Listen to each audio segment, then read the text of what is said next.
घने जंगल में एक दलदल के करीब बरसों से एक चूहा और एक मेंढक रहते थे।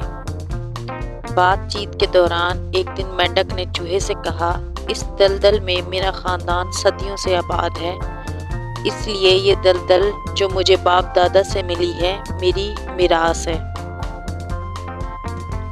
चूहा इस बात पर चिढ़ गया। उसने कहा, मेरा खानदान भी यहाँ सैकड़ों साल से आबाद है और मुझे भी ये जगह अपने बाप दादा से मिली है और ये मेरी मिरास है। ये सुनकर मेंढक गुस्से में आ गया और तू मैं शुरू हो गई। बात इतनी बढ़ी कि उनकी दोस्ती में फर्क आ गया और दोनों एक दूसरे से बोलना छोड़ दिया।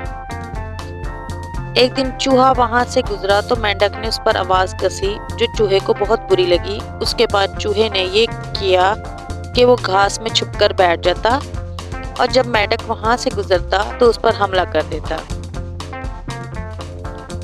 आखिर तंग आकर एक दिन मेंढक ने कहा, ए चूहे, तू चोरों की तरह ये क्या छुप छुप कर हमला करता है? मर्द है तो सामने मैदान में आ ताकि खुलकर मुकाबला हो और तुझे मेरी कुव्वत का पता चले।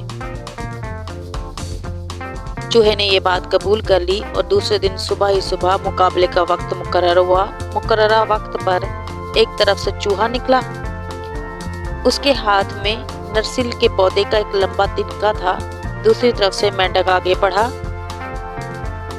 उसके हाथ में भी ऐसा ही तिनका था। दोनों ने एक दूसरे पर जबरदस्त हमला किया और फिर जरा सी देर में दोनों गुत्थम गुत्था हो गए।